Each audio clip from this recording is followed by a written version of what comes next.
Call to order. Adequate notice of this meeting was provided and published in the Asbury Park Press and the Ocean Star on January 5th, 2018. Copies of the agenda were provided to the newspaper, posted on public bulletin boards in the township website. At this time, please turn off or silence your cell phones. Roll call, please. Councilwoman Zapsik. Here. Councilman Halloran. Vice President Crate. Here. Councilman Mumolo. Here. Councilman Fosman. Here. Councilwoman Pontoriero. Here. President DeYoung. Here. Thank you. Everybody, please rise for the salute to the flag, and I'm followed by a moment of silence.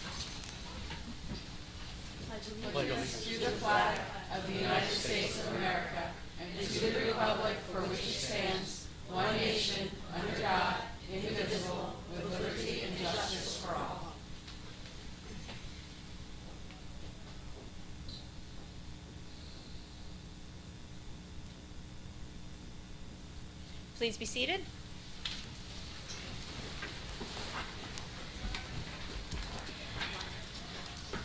Madam Clerk, please accept and file the reports from the municipal officers, please. Yes, I will. Thank you. Thank you. First up this evening, our first presentation is to St. Dominics School 2018 National Blue Ribbon School Award. At this time, I would like to invite to the podium Mayor Ducey, the principal, Kathy Bateman, Father Brian, and possibly Elizabeth Tonkovich, the assistant principal. Please come up.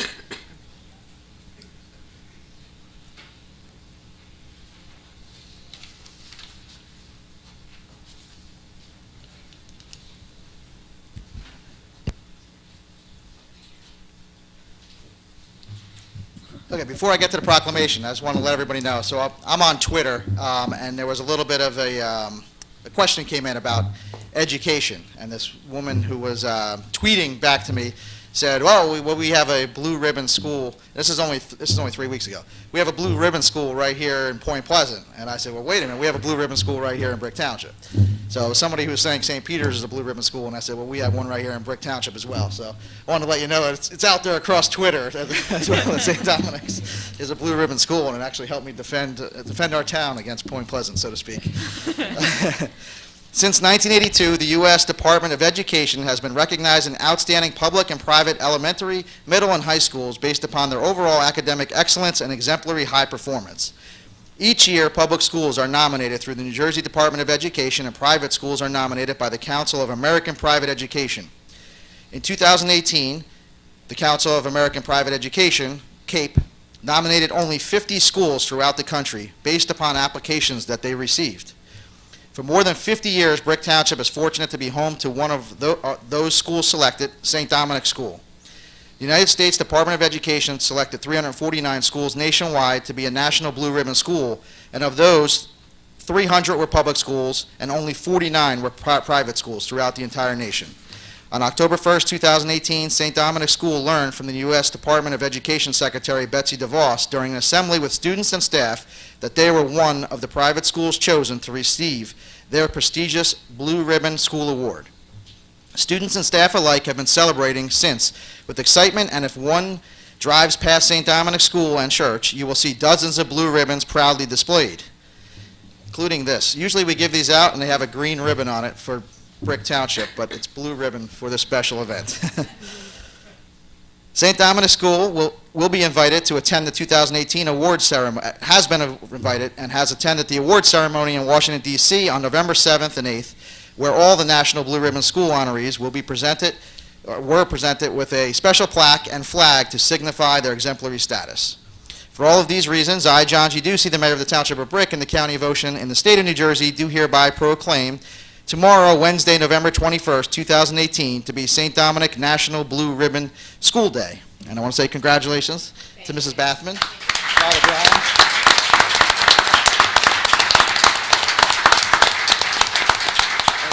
We're very, very lucky to have St. Dominic's here in Brick Township. They provide a quality education, and to be recognized nationally is a tremendous accomplishment. I know there's a lot of hard work You have to do a whole application process, and you have to meet the standards in order to be Blue Ribbon School. So it's not just one of those, a lot of people probably get them in the mail. Who wants to be who's who of America's lawyers? So I actually got nominated. I did one family law case in my entire life, and 2 weeks ago they wanted to know if I wanted to be in the National Registry of top family law attorneys in the United States. That's something you don't have to do any work for, but this is the complete opposite. A lot of hard work, a lot of effort, and a lot of quality schoolwork coming out of St. Dominics.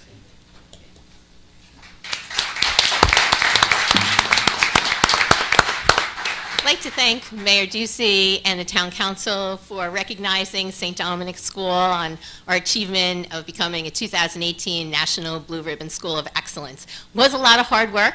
We have a fantastic faculty, work very hard, and very hardworking students as well. Matter of fact, Mayor Ducey, would you mind if I invited some of our students who are here? Invite them up. Sure. Come on up, students. Come on up, teachers.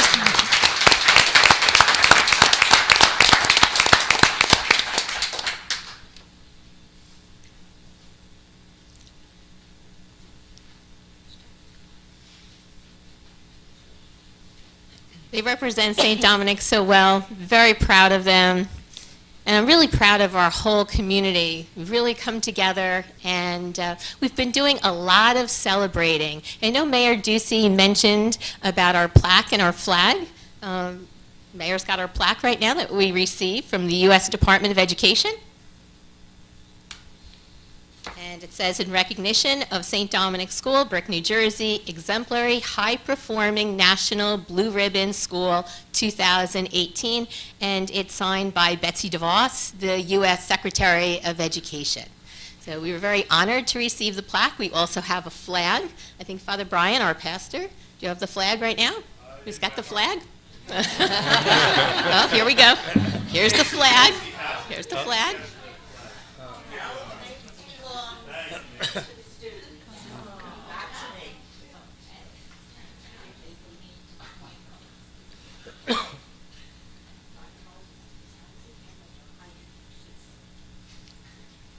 Very good. Want to hold it up nice and high? You can see?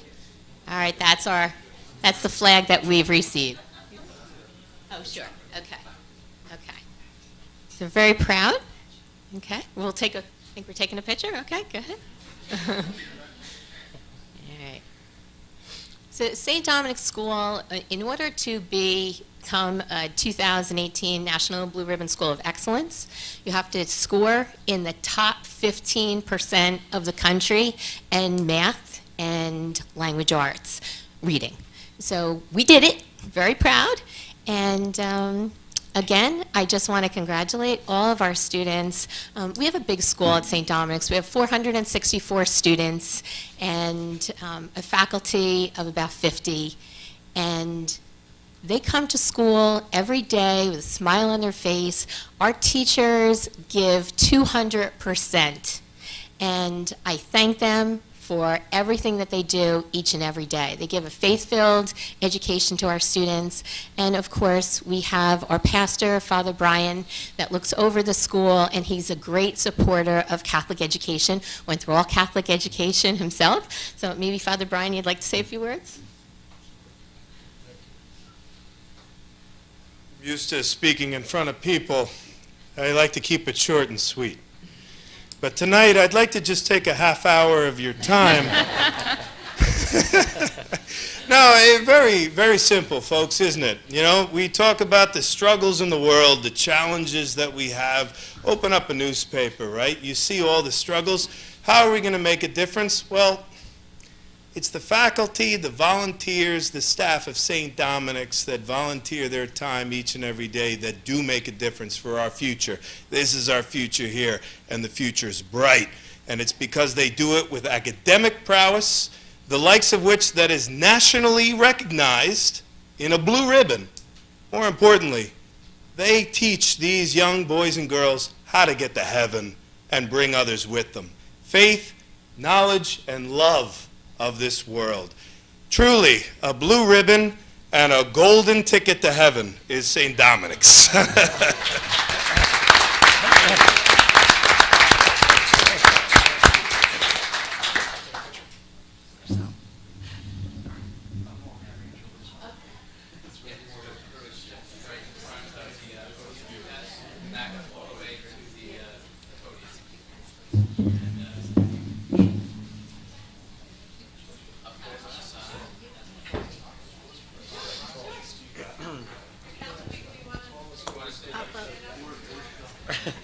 What? Oh, we're hopping in? Oh, hopping in.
Thank you. I invite you all to St. Dominics to come take a tour of our school and learn why we are a 2018 National Blue Ribbon School of Excellence. Thanks.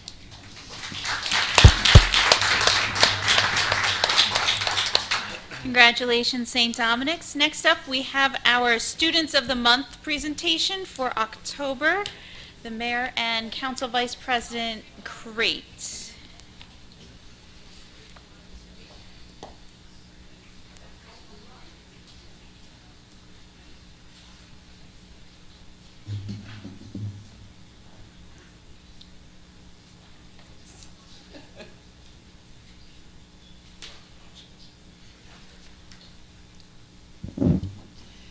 Good evening, everyone, and thank you for coming. Each month, the mayor and council likes to take the time to congratulate the students of the month for both Brick Memorial High School and Brick Township High School. These students have achieved significant academic success for the month, and we are happy and proud to acknowledge their achievements. So congratulations to all of you, and we wish you continued success for your futures. I'd like to start with the students from Brick Township High School for October of 2018. In grade 9, we have Samantha, I want to say Maiorino. I had to look at it again. Congratulations. Oh, no, stay. For grade 10, Michael Coveney. No, this way. For grade 11, Lauren Washko.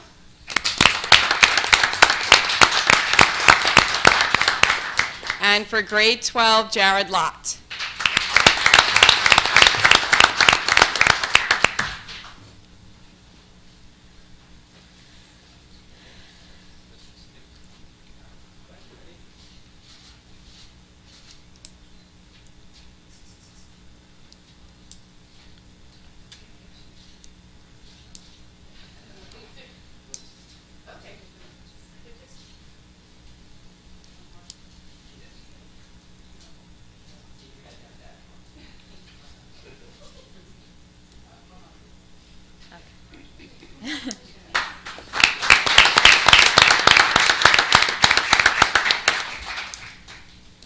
And the students for Brick Memorial High School for October 2018. Oh, sorry. For grade 9, we have Kylie Griggs and William Sulo.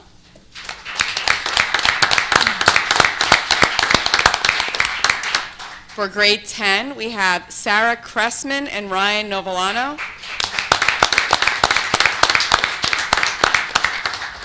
For grade 11, we have Jacqueline Smith and Brooke Stevens. And for grade 12, we have Zayla Blake and Vaughn Ortner.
Are we ready to move on to our consent agenda now?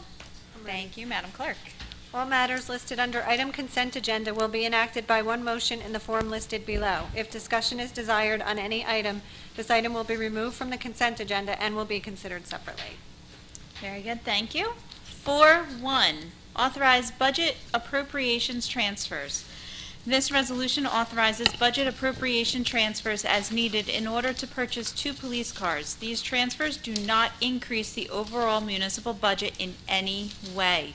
We are moving unexpended funds from one account into another.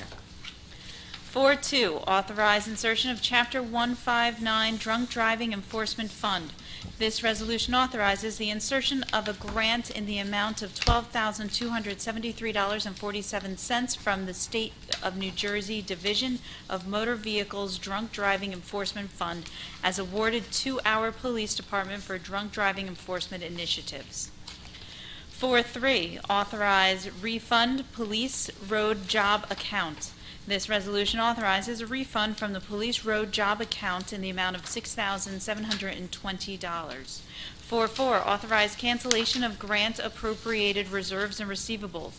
This resolution authorizes the cancellation of grant appropriated reserves and receivables in a program where the funds cannot be spent within the contract period.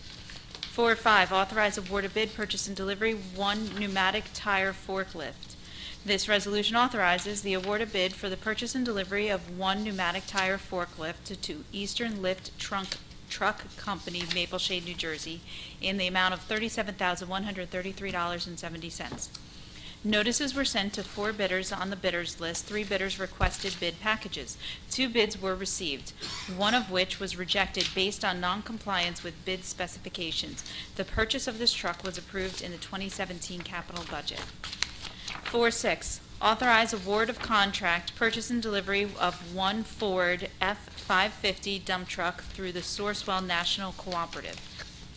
This resolution authorizes the award of contract for the purchase and delivery of 1 Ford F-550 dump truck with snowplow and sander through Sourcewell National Cooperative in the amount of $99,178. Sourcewell currently has a contract available for this vehicle with National Auto Fleet Group, Watsonville, California, under contract number 120716 for cars, trucks, vans, SUVs, and other vehicles. The purchase of this truck was approved in the 2018 capital budget. 4.7, authorize award of bid CDBG Rehabilitation Program Project number 18-03. This resolution authorizes the award of bid for the Community Development Block Grant Housing Rehabilitation Program to David Clark Construction, Bayville, for a total bid amount of $11,425. Bid notices were sent to 45 prospective bidders from our bidders list, of which 4 bidders picked up the bid packages. 3 bids were received, with David Clark Construction being the lowest responsible bidder. 4.8, authorize change order number 1 final, roadway improvements to Fairview. This resolution authorizes the final change order in the roadway improvements to Fairview project. The change order represents a decrease in the overall amount of the contract awarded to Earl Asphalt by $42,472.81. 4.9, authorize change order number 1 final, roadway improvements to Bluffview. This resolution authorizes the change order in the roadway improvements to Bluffview project.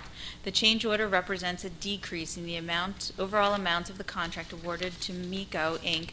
by $54,048.80. 4.10, authorize placement of tax liens for property cleanups. This resolution authorizes the placement of tax liens for property cleanups at 130 Woodland Drive in the amount of $114.46, and Block 1223, lots 686, 687, and 706 in the amount of $2,875. 4.11, bond releases and reductions. Madam Clerk. Yes, thank you. 411A is a performance bond release for Stellar Performance off Princeton Avenue in the amount of $8,083.49. 411B is a performance bond and inspection fund release for BMA Holdings on Herbertsville Road. The cash performance bond is in the amount of $60,309.59, and the inspection fund is $488.68.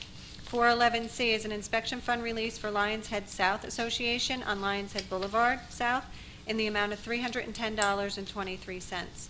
411D is an inspection fund release for TK 522 Holdings LLC on Brick Boulevard in the amount of $556.64. 411E is an inspection fund release for Matina Construction LLC on Stuyvesant Avenue in the amount of $2,358.39.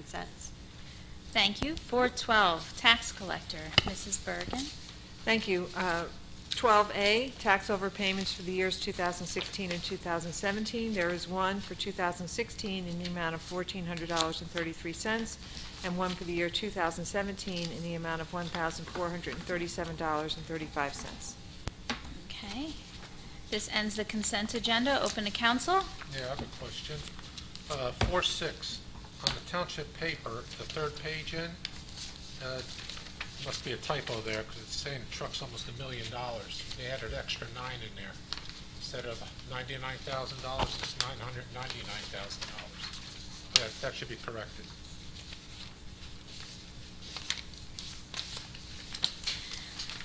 Motion and a second, please. Motion. Second. Motion by Councilwoman Zapsik, second by Councilwoman Pontorero. Open to public, please. Yes.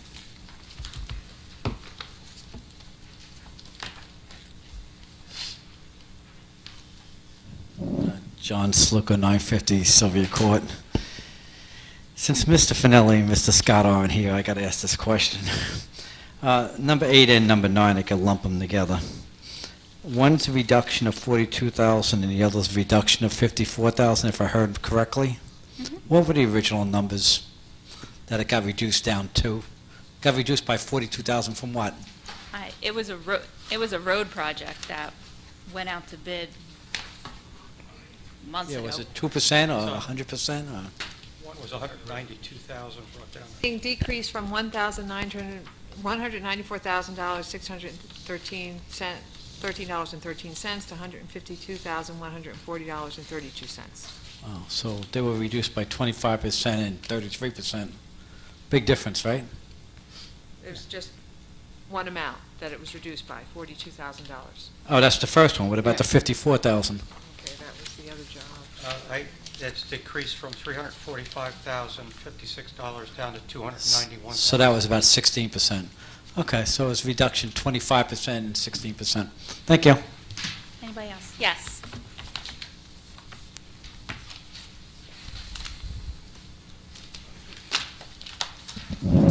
Nan Carl, 18 Greenbrier Boulevard. You're not very forthcoming with information that we, the people, deserve to know. The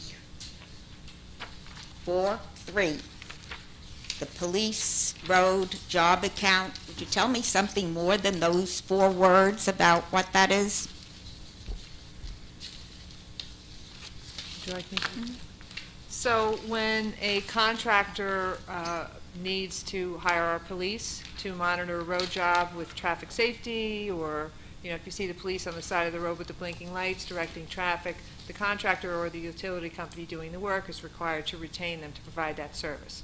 Usually that service amount is estimated by the amount of hours that the job will take or days the job will take.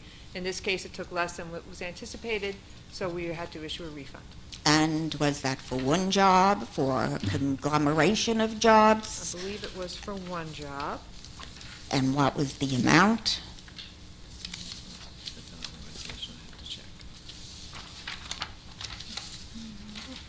Oh, thank you. Again, I repeat myself for many times. All of this would have been disseminated to us at a caucus meeting if you held a proper caucus meeting the week before. It was for one job that a tree company was doing. Thank you. Where? I don't have the location. The relevance is what we owe that contractor for the services he required. But the relevance to the taxpayers is more than just that. And on 4-4,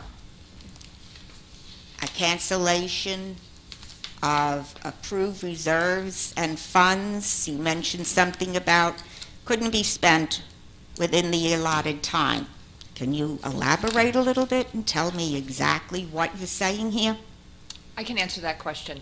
Most of the grants that the township is awarded are reimbursement grants, so it's not that we actually receive money and are giving money back.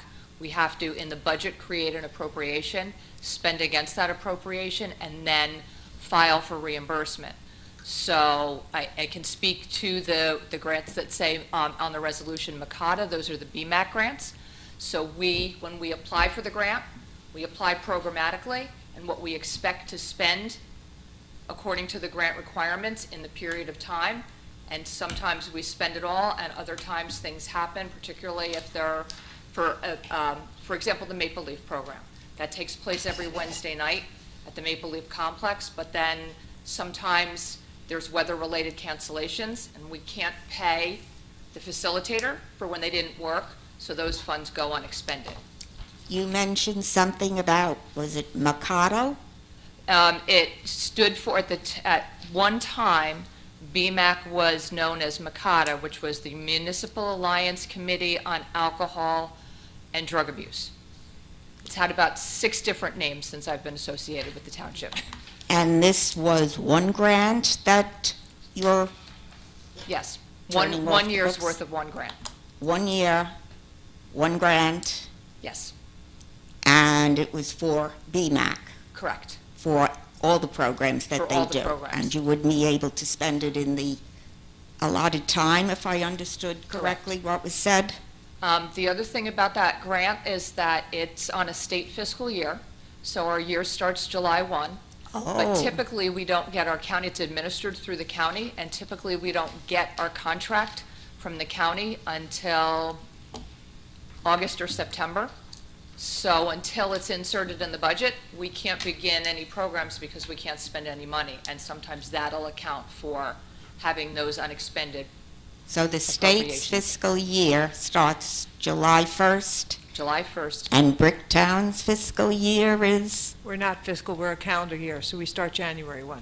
a calendar year, is what it is. Funny, because I'll have to go back and check what I read a day ago about if you elect to go with the state's fiscal year. The CDBG rehabilitation program, is that for one property or numerous properties or what? There are, I thought there were 2 on the agenda, CDBGs. No, there's just a one. There's just one? One must have gotten pulled, so it's one project. I'm sorry, I didn't hear Oh, exactly. I'm sorry, one project.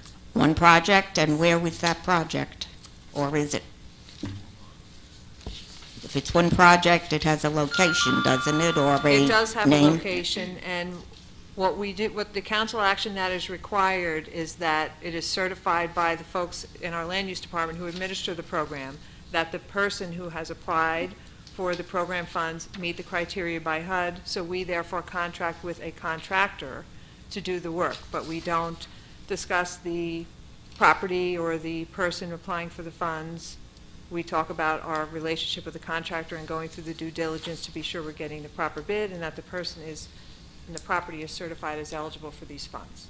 And you don't give out any information about where those funds are going? As part of the council agenda, we talk about that we are awarding it to a contractor for compliance with the CDBG program for a rehabilitation project. Is that secret information about what project?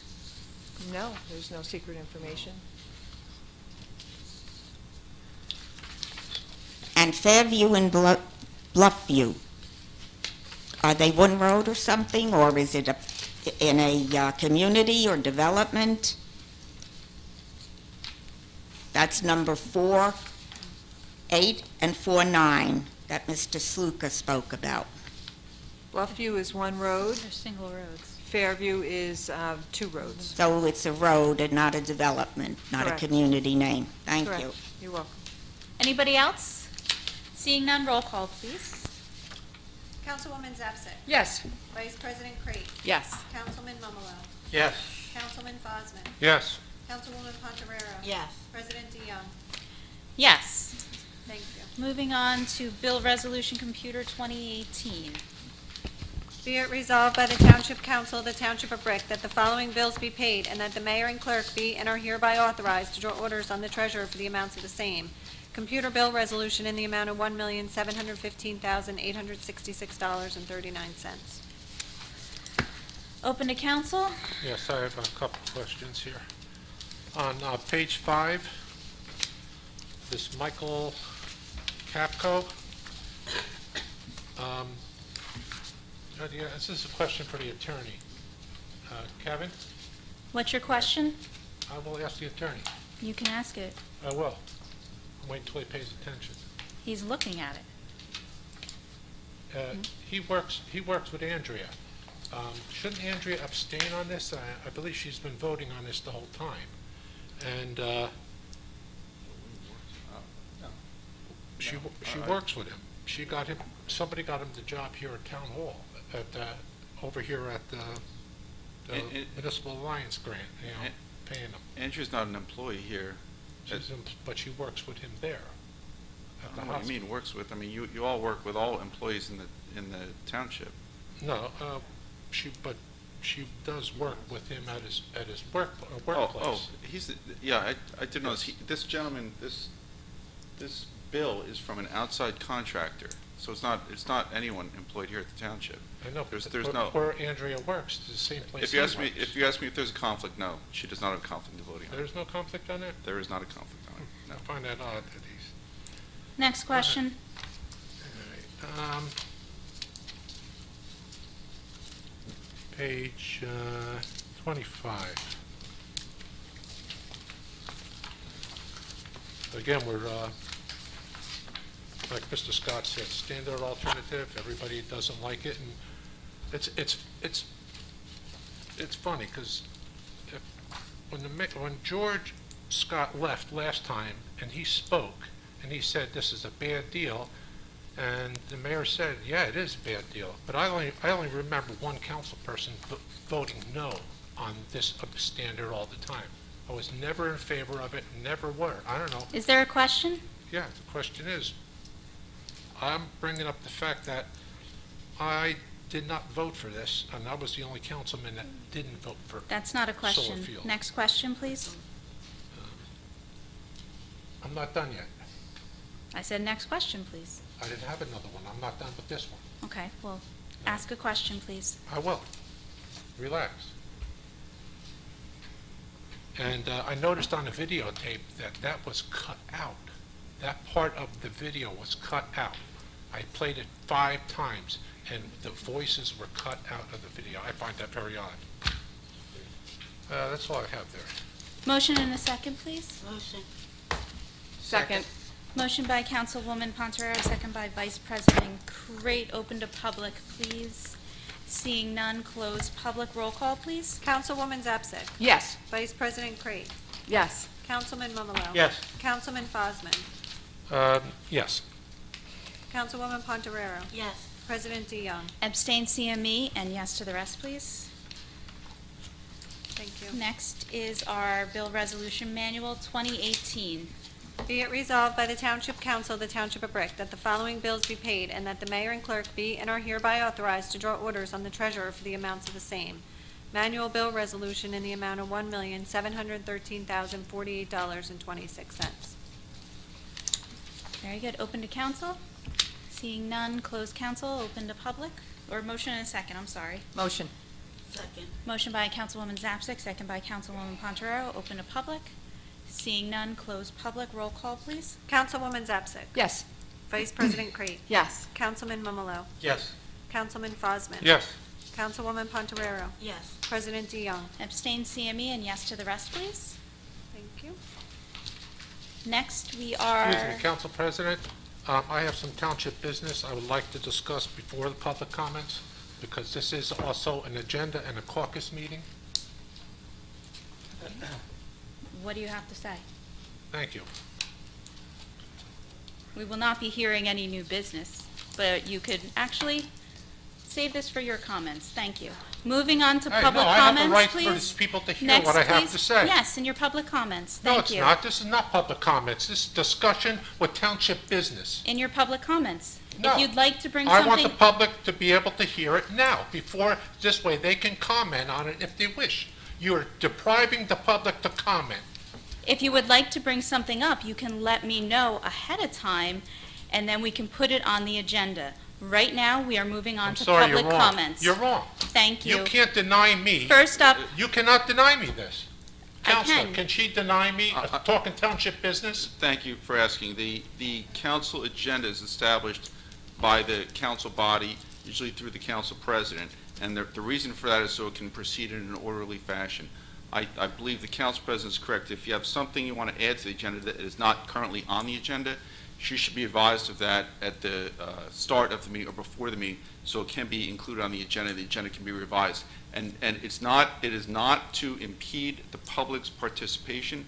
It is to provide for an orderly council meeting. Okay. So I think that it is inappropriate to just bring it up in the middle of a council meeting to say, I want this on the agenda. So, after my comments, would the public be able to comment on it again? No, the public comment comes on the agenda prior to council comments. So if there's something to I be- don't have a council comment, I have township business. I understand, and that is something that should be brought up with the council president prior to the start of the meeting, so that you can request that it be included on the agenda, and it's So there the just... council president doesn't want to hear any township business I have.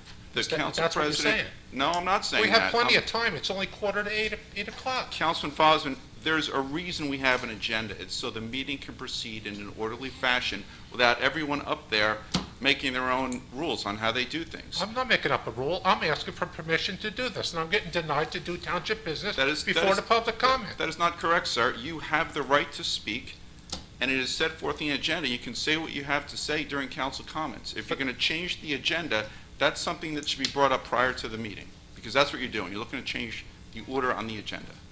I'm sorry, I disagree with you. public comments. Who would like to be heard first? Yes. No, I'll wait my turn.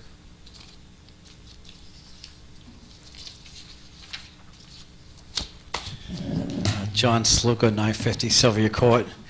Before I read my letter, I get a little confusion as at the Board of Ed meeting. I know we ain't the Board of Ed, but this has to do with the voting. They said that the $12.5 million referendum, they didn't think passed, but they didn't have all the votes in yet as of Thursday night. Does anybody get a final count on that yet? Is there such a thing as a final count? I do get a final count, but they have not been certified as of yet. So we still don't know what the final count is. No, So we don't know if the referendum passed. no. Okay, that was it's very confusing, I'm saying. It seemed a little strange with that. Okay, my letter. To Mayor, dated November 16th, to Mayor Ducey, Council President Heather DeYoung, and the councilmen and councilwomen here, as well as Brick citizens and all our representatives throughout the whole county. Once again, let me state that there is a great need for a pollution, safety, and noise wall, no matter how many times you hear it, in Evergreen Woods area of the Garden State Parkway and various other areas in Ocean County. And this has been a fact that's well documented before the council. Many areas in Brick that are surrounding the Garden State Parkway need additional forestation, as written about in many articles that we brought before the council, including those written by the Environmental Protection Agency. A 14-foot safety, noise, and pollution wall will slow the afflictions of the severe health challenges of many citizens, including seniors who have developed COPD and are at increased risk of premature death, and then including children who are at increased risk of asthma, and those pregnant women who may now have children with autism, even though autism's been around forever. These magazines still say that that's a possibility, and why we just let it keep going is beyond me. But so next, the health issues already caused by the commissioners and directors of the New Jersey Turnpike Authority's actions are a testament to the greed of the big construction companies and large government bureaucracies. the NJTA, the newspapers, Brick Council, the mayor, and other taxpayer-funded workers, and in the county and state representatives as well, have shown the irrefutable harm that has been caused to the residents by the New Jersey Turnpike Authority, but little of any significance is ever done. Since there is nothing untruthful about what the citizens have brought before the council, it seems incredulous that the township-based lawsuits and other measures are not taken to alleviate the long-term exposure to traffic-related air pollution that shortens life expectancy. Over 6 years of inaction by the people's representatives continue to harm each and every citizen of this whole area. Rather than list all the studies, I suggest that we all look at past presentations, take it upon ourselves to examine other studies and documentations.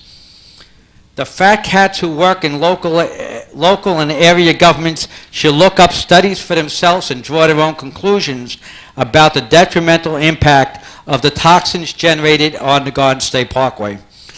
When will representatives actually show they care and really take steps to help the people? If not now, when?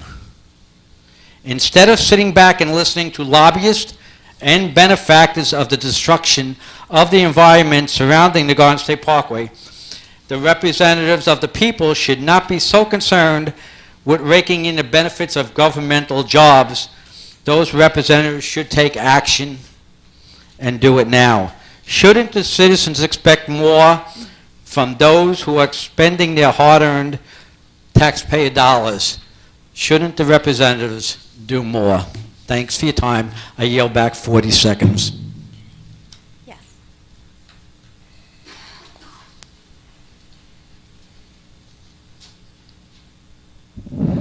Nan Call, 18 Greenbrier Boulevard. I effectively moved to Brick. 2001, I loved the borough that I grew up in that was part of New York City. Also started with the BR. And I was prepared to love Brick. In the beginning, I did, until I met some really evil people, one of whom introduced me to coming to these meetings. And Madam President, I'm sorry that you seem to have been denied the type of education my mother gave me, which is when somebody is speaking to you, or you are speaking to somebody, you look at the person, and if you are prepared to represent me, as I've asked many times, who does, you should not be looking somewhere in the direction of the council's table, who isn't really part of this meeting. You are. The other 6 council people are. And Mr. Fosman is correct. When I came here, there was a caucus meeting. Oh, before I say that, I came here, Mayor Scarpelli. In fact, right after I came here, my husband shocked me because he never paid attention to politics and asked me when the election came, oh, Mayor Scarpelli, isn't he the guy that increased his salary as mayor by a factor of 3? Not 1, not 2. He went from $13,000 to $52,000 a year. And in the course of time, it seems he was using the car. He took it on a vacation. He forgot it was not his personal car. Had an epiphany on a bridge. There was one Republican on the council. He went on to become the mayor of this town, preceding Mr. Ducey. His name was Steve Acropolis. Everybody else was a Democrat. But at least they had a caucus meeting on a Tuesday, the first Tuesday of the month. They had the exact agenda that you would see here today and discussed it at length. Everyone on the council, even though they got the package a couple of days before, discussed it. We were allowed to ask questions until we firmly understood what the council was going to be agreeing to. Then the Republicans took over, and in the beginning it was very good. I remember bringing the election supplies back when 4 Republicans were elected to the council, giving them the majority. And there were people that are still sitting here that had jobs that were trembling and upset that night as I handed in the supplies that I had brought back. And because they thought they were going to lose their job. And I said, I don't believe that Mr. Acropolis will take anybody's job away from him because he became the first president. And then 3 more were elected, and Steve became mayor. We had the same format. Caucus meeting, discussed every single thing in depth, plenty of time after the caucus meeting, items to talk about, have a discussion, to say what we wanted, what we needed, and so forth for the council. Then they went to the next meeting, and they still went over it again, till finally they decided only to do what had basically been discussed before and reiterate the important points of the agenda. Then they implemented the consent agenda and said, we don't have to go through this. It's a caucus public, but they ignored it. I spent many times at the last time that the Republicans were completely in charge. The council president was Brian DeLuca, and I really raised Cain over putting council comments council comments after the public. I said, you know, it's like a ball game, and you people are going to get your last at bat. And in fact, there was a Republican who made a statement about we always had last at bat, and as he passed me going out, I said, oh boy, you really wielded that bat on my head, didn't you? And it's the truth. How you treated Mr. Fosman is no way that anybody sitting up there should be treating another person of equal. And Mr. Fosman is correct. You do not have anything, anywhere. Show me the writing that he cannot say it and should not be, as he said. I said it many, many times to Mr. DeLuca. I said it many times here as Democrats came into power, that the public has a right to respond and comment on every single thing that you, who are governing us, not supposed to be tyrants dictating to us, say, and you don't give us that opportunity. Now, I would have liked to have heard what Mr. Fosman said, but I know it's futile. And to hear the council, the legal counsel, say that he's in the wrong, and Ms. DeYoung, who still hasn't looked at the speaker, she's looked down now, as she usually does, probably reading her telephone to see what everybody else is texting her, instead of doing the town's business. Anybody else? Yes.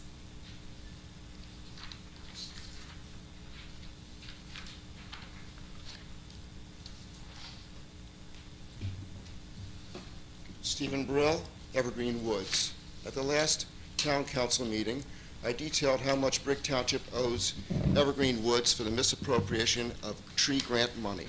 I will reiterate and present further proof that the promised grant money was misdirected to Bernie Cook Park. The following is from the February 18, 2014 Town Council meeting minutes.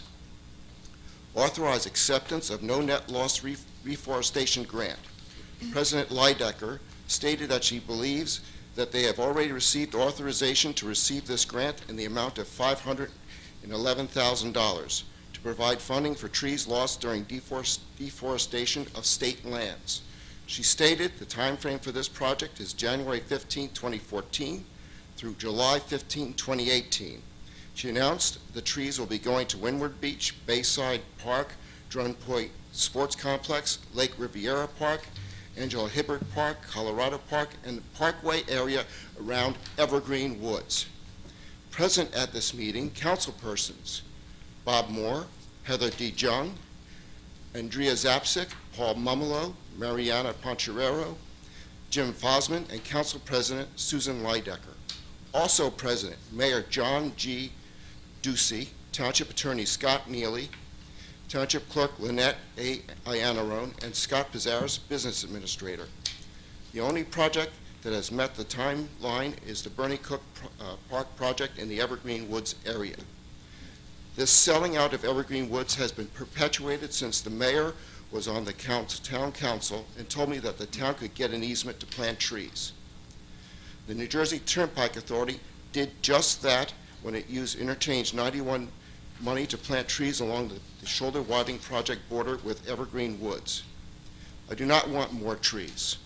I want you to provide a grant to Evergreen Woods for the cost and installation of a vinyl fence 12 feet in height.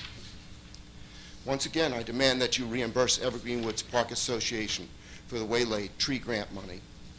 One other item. Under 7, after public comments, it says, "And any other matters which may come before the council. Former action may be taken at all meetings." What's the meaning of that statement? The meaning of the statement on the agenda? Yeah. That means that if there are matters that the council as a whole desires to bring up that are not on the agenda, that is the council's prerogative. It is not their prerogative of any individual council member. It is not the prerogative of any individual council member. That is correct, sir. Oh, okay, thank you. Anybody else?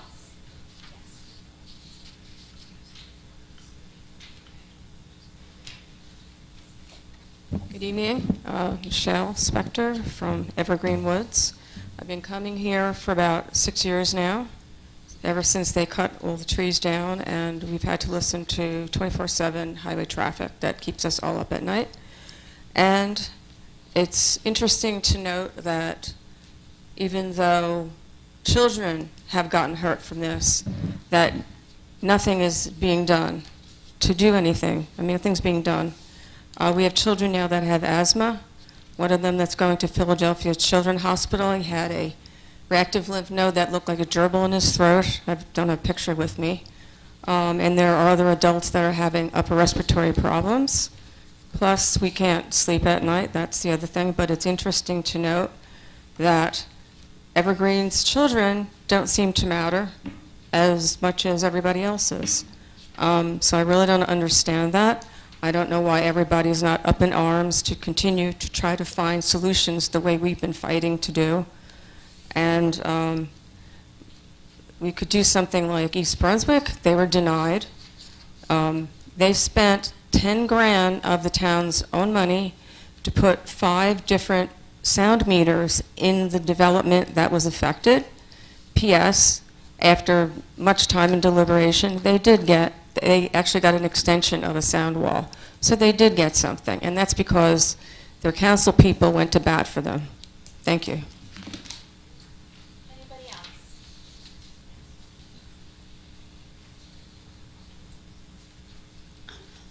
else? Melanie Briggs. I'd just like to know where I could get copies of these studies and tests and whatnot that have been done regarding the asthma, the autism, I'm going to die, pregnant ladies are going to have problems. I'd like to read it. I'd like to see where this information is coming from. The township hasn't conducted those tests, so they're not within the township. You'd have to speak with the representatives from Evergreen. They keep referring to these tests, but who did them? And where are they? You'd have to speak with them. That'll never happen. Thank you. Anybody else? Seeing none, close public. Mrs. Kurtz. No comments for me, thank you. Mayor? Thank you. Just 2 things to follow up on the Evergreen Woods, because I know it's been going on for many, many years, and people forget about things along the way. With regards to the trees, the association wouldn't give the township an easement, so we couldn't plant any of those trees onto private property without an easement. Then we thought of a way around it, because we were required to maintain those trees for a period of years to make sure they grow. So we asked the association if they would do an agreement to maintain the trees, and they didn't want that responsibility. So that's why we then had to do a whole new plan. If everybody remembers, like the trees didn't get planted when they were supposed to, because we had to do a whole new plan to take out the area around Evergreen Woods and then place them in other areas of town. And then on the other one, on the East Brunswick, the funding for the extension of the sound wall was paid in part by a special assessment upon the residents that were affected by the wall. Again, we asked the association, if they were interested in a wall. The association didn't want that. They didn't want their residents paying a special assessment. So they agreed in a written agreement with the Turnpike Authority, the Evergreen Woods Condo Association, with the Turnpike Authority on the tree plantings. So those, I know over time, you kind of hear it over and over again, so you kind of forget about, what happened back in when we were really working on this, and two different things that could have been done that couldn't be done any longer. I also want to let everybody know a special number, 609-530-2110. I'll repeat that again at the end. That's the number for DOT to take complaints, because there is dredging going on, and it's being done by the state DOT, and it's being done 24/7.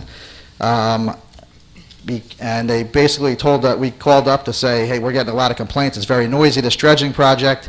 And we were told specifically by the state that there's no authority that governs water-based projects, so they can go 24/7 from July 1st through December 31st.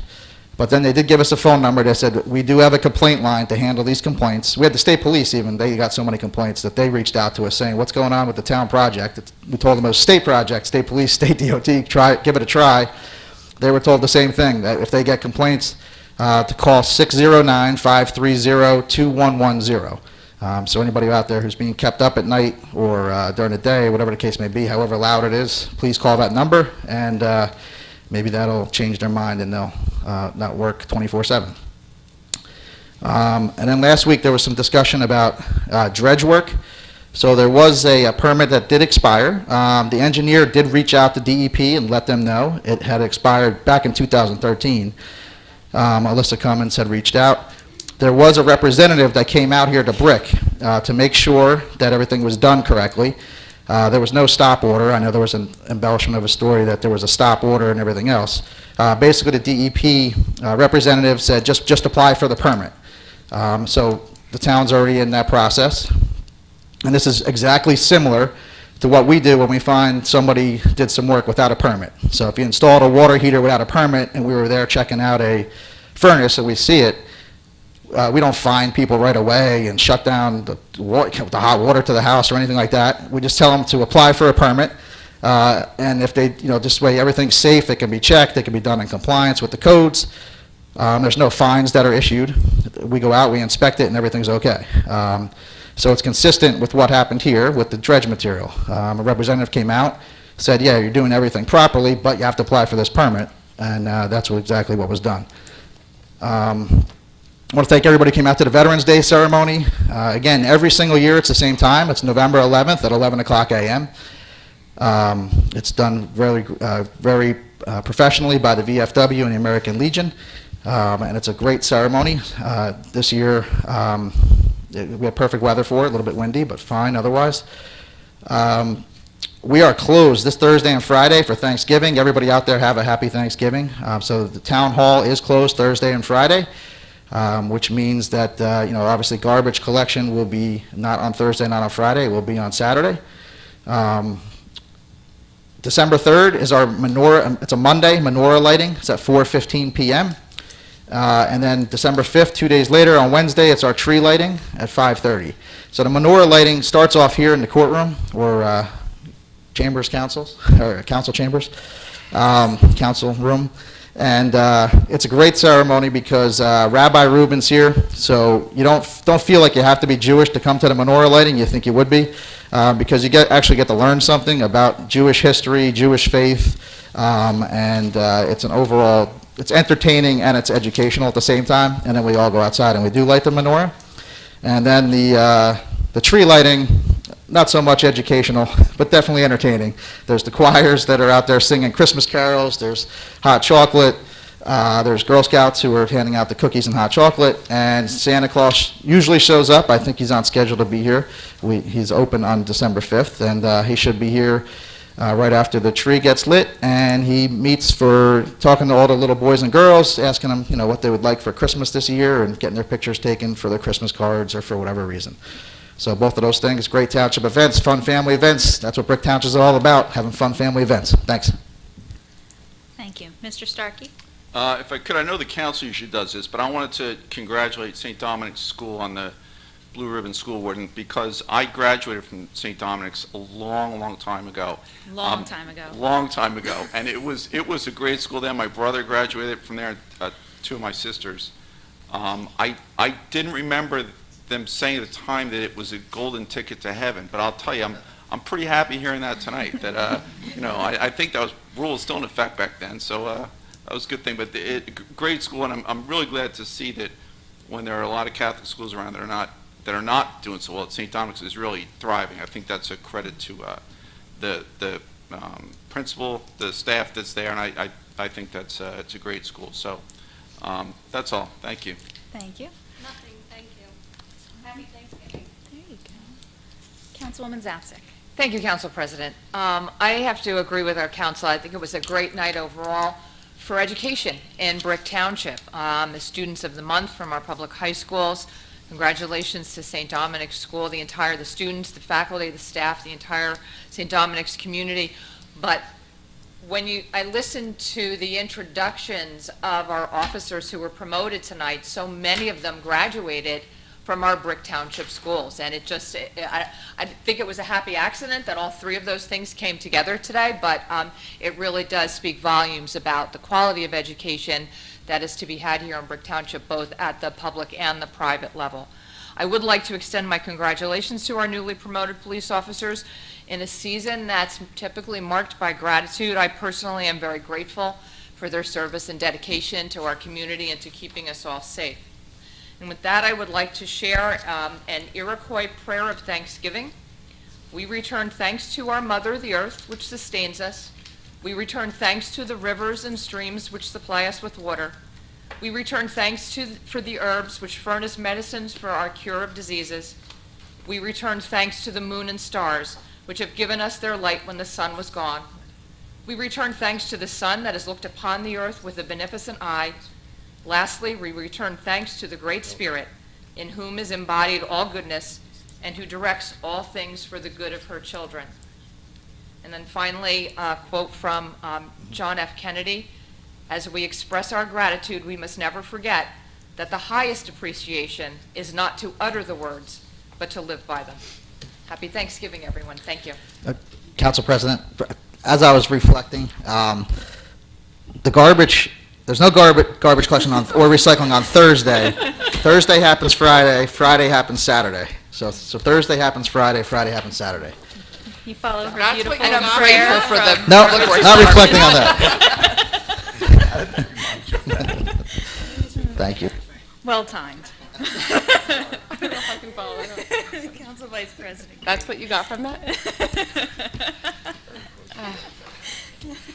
Thank you. So I want to just take a couple of moments first to commend the Recreation Department. There was a Polar Express night Saturday evening at Civic Plaza that was just delightful. The Rec Department did a fabulous job setting everything up. I know they had a wonderful turnout, and it was just really adorable. The kids were welcomed in, and they followed the train tracks around, and throughout their travels, they got to do little crafts, and they had photo opportunities, and it was really, really very sweet. My daughter got to work it, and she was the hot cocoa girl, so she had a great time, and it was really a wonderful event, so I want to commend our Recreation Department for putting that together. They worked very hard to make sure that the children and people of our town really, have great things to go to.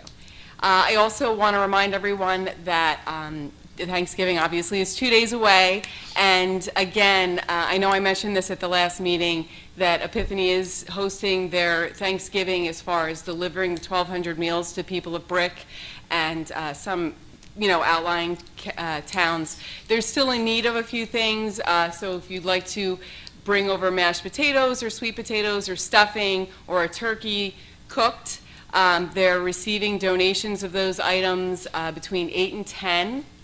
on Thanksgiving morning, and it's really it's a well-oiled machine, and I encourage you to drop off earlier rather than later, because I'm running the car line this year, and it's going to be 21 degrees, and if we could just get that done early, that would be great, because I'm going to be freezing out there. And to clear up any confusion, Sue wanted to clear up some confusion. Dinner will not be served at the church this year, because the person who was driving the people in is not available this year. Dinner will be delivered to the senior apartments on Chambers Bridge, where they'll gather to eat.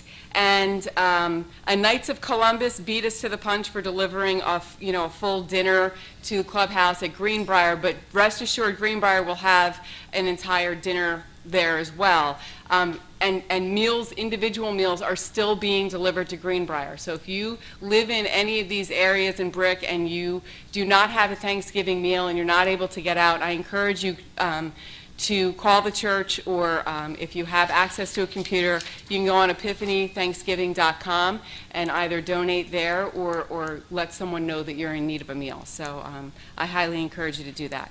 And then finally, because I love the library, I just wanted to give you a couple of things coming up that you might want to go to at the public library. So on Tuesday, November 27th and 29th, on the 27th it's at 10:30 a.m.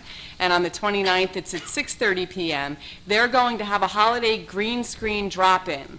So you can use the green screen. They'll have, if you've ever used a green screen before, they kind of project something behind you, like a scene behind you, so you could go in and get your Christmas picture taken for your Christmas cards at the library. It's a great opportunity for you to get a decent family portrait without paying family portrait prices.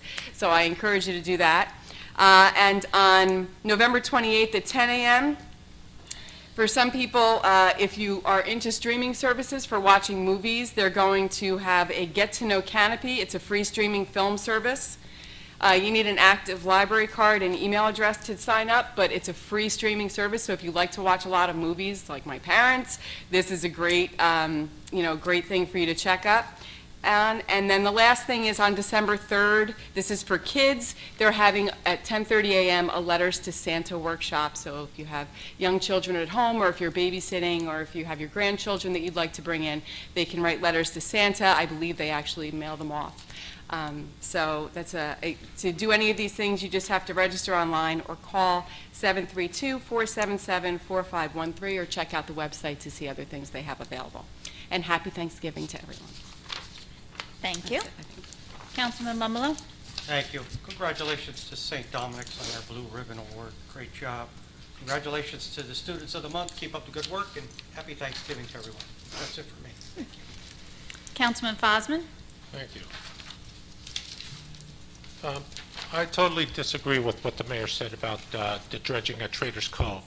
I was in contact with the DEP. I was all the way to the State House. This is exactly what occurred. On October 1st or around, dredging began. The town didn't have permits. They never did.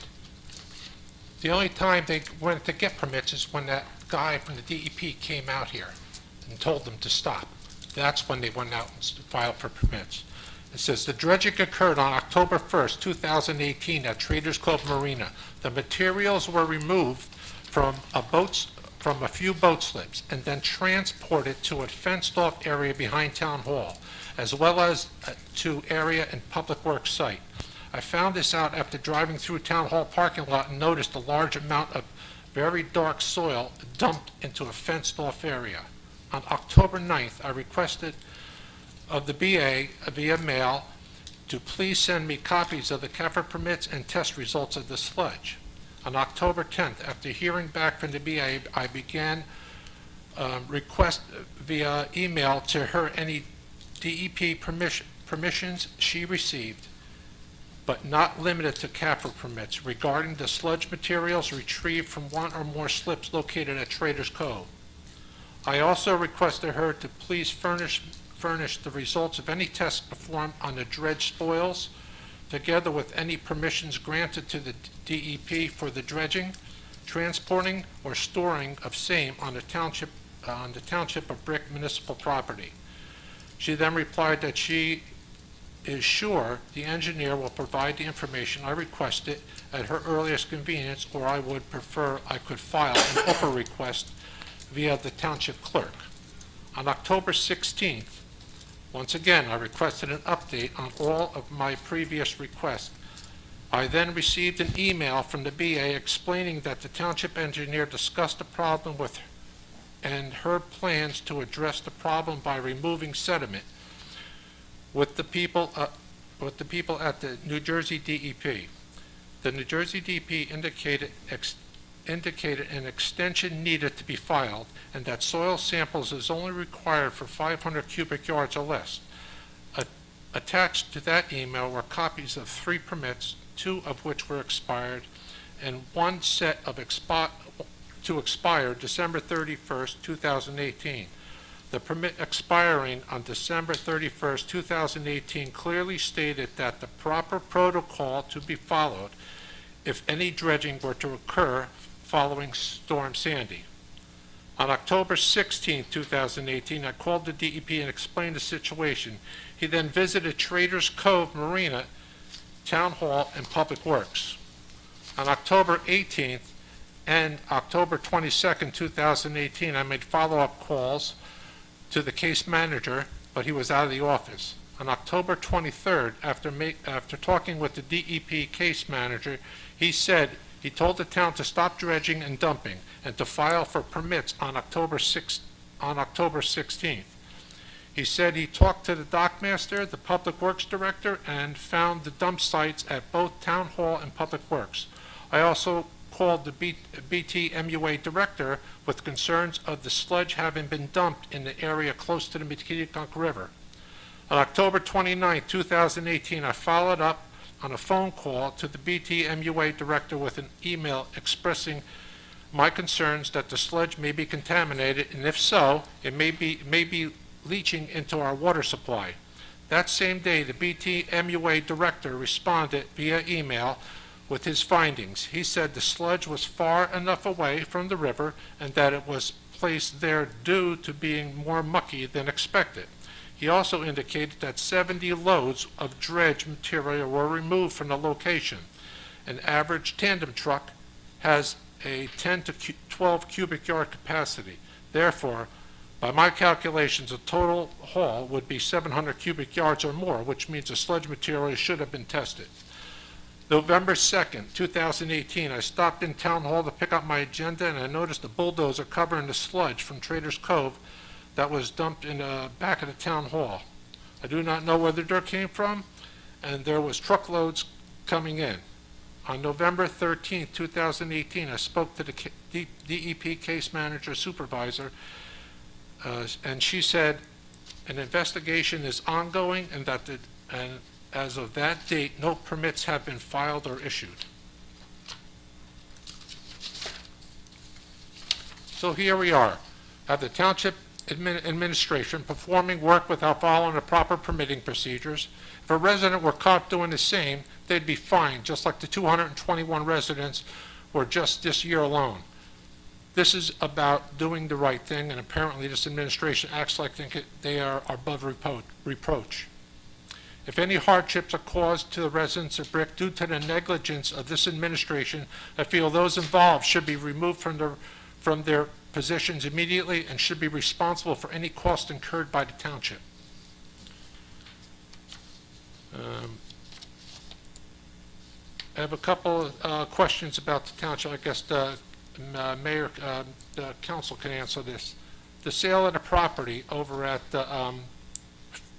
for $1.6 million from the National Church residents, have we received any of that money yet? The property has not been, no, the closing has not taken place yet. And when do we expect to receive that money? At the time of the closing, which could be, ideally to be by the end of this year. End of this year. If we receive that money this year, can that go in to help offset our taxes next year? That will go into surplus and can be used in the, can be included in the budget for next year. And if we get it past January 1st, it can't be used in that next year, 2019, can it? I don't believe that's correct. I believe that DCA allows you to use money as long as you have a binding contract in place and you close prior to the adoption of your budget. At least that's what I was told last year for DCA's procedures. Okay.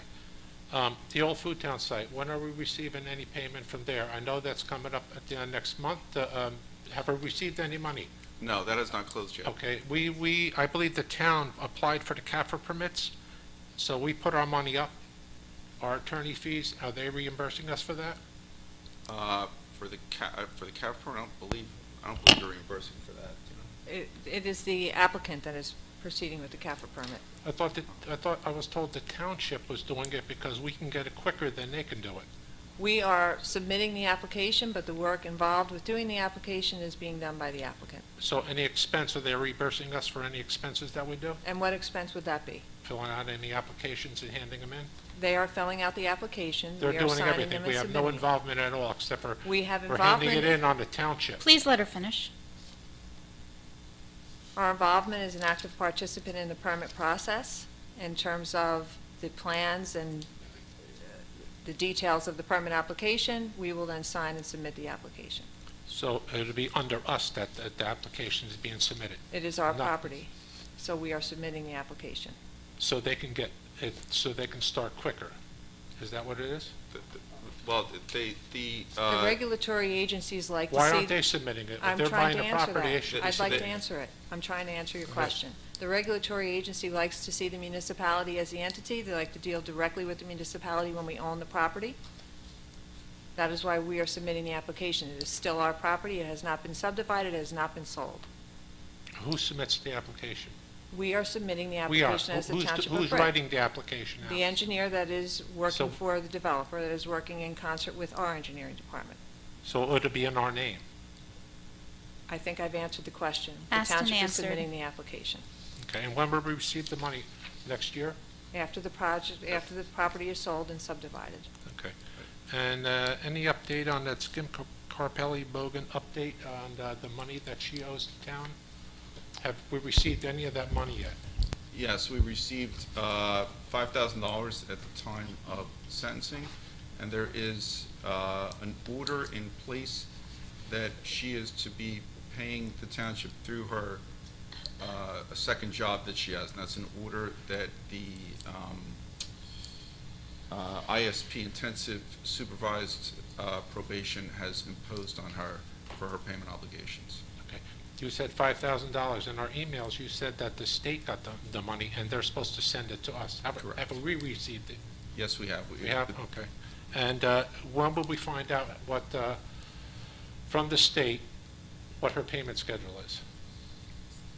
It's not through the state anymore, it's through the ISP program. Okay, how do we find out how much we're going to receive monthly or yearly? It will depend on the payments she receives from her job. It's not a dollar amount, it is, she has an obligation to obtain a second job, and what she earns from that second job is to be paid to the township.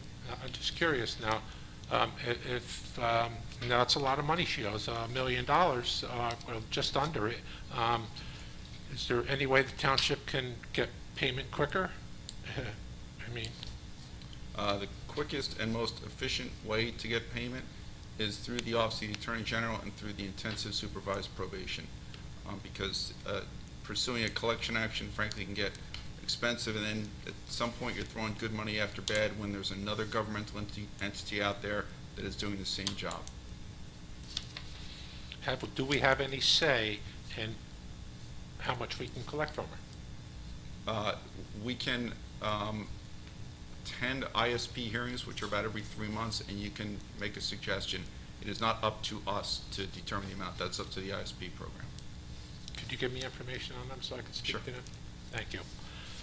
And the old Visitation Church on Manalocan Road, their building is Seeds of Service, is at 725 Manalocan Road. I called them today. I asked them if they'd like me to make an announcement for them. I will.